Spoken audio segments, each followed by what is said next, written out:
जब हम श्री जी को जगाते हैं मंगला में, तो सबसे पहला कार्य होता है कि श्री स्वामिनी जी को जगाने के पहले हम जगते हैं अंदर से, और हम अपने को ये भावना करें कि हम श्री किशोरी जी की दासी, हम किशोरी जी की सखी। ऐसे ही करो, भावना आ जाएगी, उनकी कृपा से आ जाएगी। और तिलक रचना करके रज से प्यारी जी के समीप पहुंचे, और शयन की भावना आप तो किया ही होगा जब शयन कराया होगा। तो जगाने की भावना में हम ऐसे ही आंख मूंदते हैं और भावना करते हैं कि गोरे सांवले चरणार बिंद को हम धीरे धीरे दबा रहे। ये अपने घर की सेवा की बात कह रहे महाप्रभु।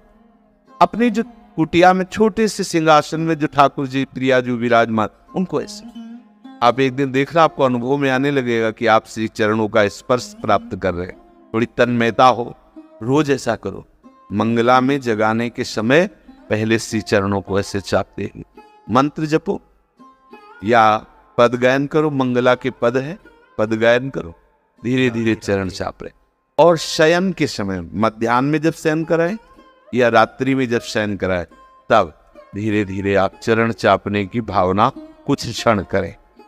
धीरे धीरे बड़ा सुख मिलेगा। देखना, कभी 4 गुलाब की पंखुड़ियां निकाल करके सैया बनाइए, सुंदर सुगंधित पुष्पों की सैया, या वृंदावन के नवीन कोमल कोमल पत्ते लाके 4 पत्ते ऐसे, और भावना कर सुंदर तकिया है, इतनी कोमल सैया है, हमारे प्रिया प्रीतम भोग आरोग के पान का बीड़ा पा करके देखो, ये सजनी जो कर कमल पकड़ के ला रही और सैया में विराजमान करे, मुस्कुराते हुए युगल सरकार से। अगर आपका हृदय कांप न पड़े तो कहना, परमानंद में प्रेमानंद में कंपायमान हो जाएगा।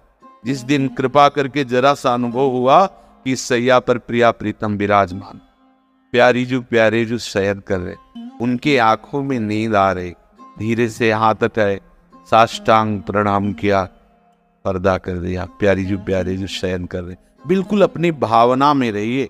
यदि आपके पास पुष्प चयन करने का ऐसा कोई विधान नहीं, कोई बगीचा नहीं कुछ, तो आप पुष्प ले आइए, 2 4 10 पुष्प एकत्रित कर लीजिए। प्रिया जो भावना से रिश्ते हैं, धीरे धीरे उन पुष्पों को माला रूप में गूंथिए।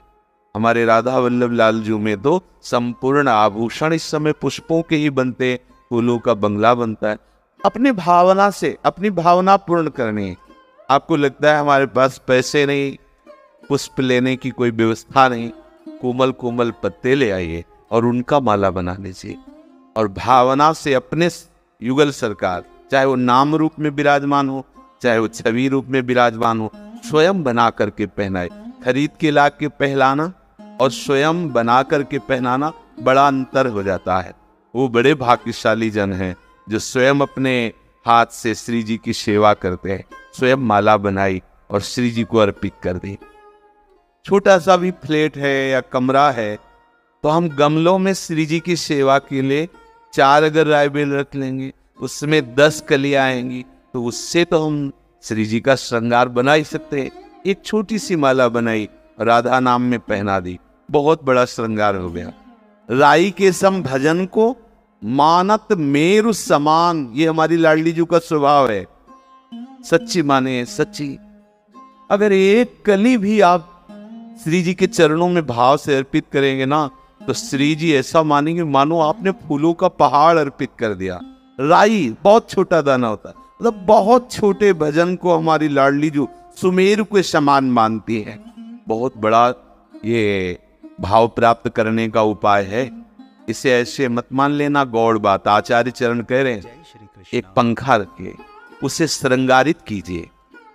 अगर अर्थव्यवस्था हो, थोड़ा इत्र उसमें लगा दीजिए, सुगंधित वायु, और फिर ऐसे नाम सेवा या छवि सेवा को बैठ करके ऐसे दर्शन करते हुए पंखा, आप देखना एक दिन रोने लगोगे, ऐसा प्रेम उदय होगा। ये पक्की बात, जो आपको बहुत छोटी बातें लग रही, इन्हीं से महाप्रेम उदय हो जाता है। पंखा करते करते कभी आपके अंदर ऐसी दैन्यता आ गई कि लाडली जी, इतने दिन हो गए सेवा करते, एक झलक तो दे दो। आर्त भाव आने लगेगा, रोना आने लगेगा। श्री जी कभी तो ये बता दो कि ये सेवा आपको कैसी लगी, कोई त्रुटि तो नहीं हो रही। धीरे धीरे आप बात करने लगेंगे। ये भाव की बातें हैं, करना चाहिए।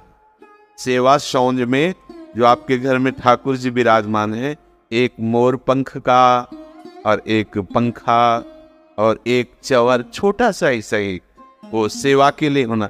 अगर चंवर आदि के लिए अर्थ नहीं तो 2 मोर पंख, उन्हीं को अमरिया करके ऐसे बात, उतने से ही राजी हो जाए। बहुत, ये तो भावोत्सवेन भजताम रस काम। अच्छा नहीं है तो वृंदावन के वृक्ष का एक कोई लच्छा ले लिया और उसी से ऐसे से करोगे, रीझ जाएंगे हमारी लाडली जो। ऋतु के अनुसार जल, सर्दी है तो गुनगुना जल हल्का सा जो बहुत सुखद लगे, गर्मी है तो सुराही आदि का रखा हुआ शीतल जल, थोड़ा सा कर्पूर डाल देते हैं जैसे गर्मी है, और थोड़ा सा गुलाब जल मिश्रित कर देते हैं, सुगंधित स्वादिष्ट जल अपनी प्यारी जू को, प्यारे जू को पिला। भाव का के अगर ये सब कुछ नहीं है तो जल ही, ऋतु के अनुकूल जल लेकर के प्यारी जू, प्यारे जू को पिला। ये तो आप कभी भी कर सकते हैं, ऐसा नहीं कि भोग के समय ही जल पधरा। ये तो कभी भी मन आया, पात्र में जल लिया और अर्पित किया, पवारे, श्री जी को जल पवारे। हम भावना करें कि ये जो हम जल अर्पित कर रहे हैं अमृत तुल्य है। देखो कैसे प्यारी जू पान कर रहे, पहले प्यारी जू ने पान किया, फिर देखो लालजू पान कर रहे हैं। कितने सुख की बात हमारे द्वारा अर्पित पाते हैं। ऐसा ना समझो कि छवि की सेवा हो रही, एक तो महल है उनका और दूसरी बात हम उनके हैं तो सीधे हमारी सेवा, वो यहाँ है, हमारे बीच में है। जो हम सेवा विराजमान की उसमें साक्षात विराजमान है। ये भावना नहीं करनी कि इस सेवा का फल होगा कि हम प्रगट सेवा पाएंगे। हम प्रगट सेवा करें, वो अभी विराजमान है। धीरे धीरे हमारे नेत्र निर्मल होंगे, ये हम देख पाएंगे। सुंदर सुंदर ऋतु के अनुसार मीठे फल, अब जैसे आम का, तो हम पहले थोड़ा सा उसका किनका लेकर के चखे, कहीं बहुत खट्टा तो नहीं, हमारी अत्यंत सुकुमारी लाडली जो है, लाल जो है, खट्टा फल हम ना लगा दें, मीठा हो। तो क्या करे, थोड़ा सा लेके चखा, हाँ मीठा है, हाथ धोया, आचमन किया, फिर अमनिया किया, फिर भोग लगाया। ये प्रेम की उपासना है। अब मानो हमने रसोई बनाई, कढ़ी बनाया, दाल बनाई, और अब हमें क्या पता कढ़ी में नमक कितना है, कैसा है।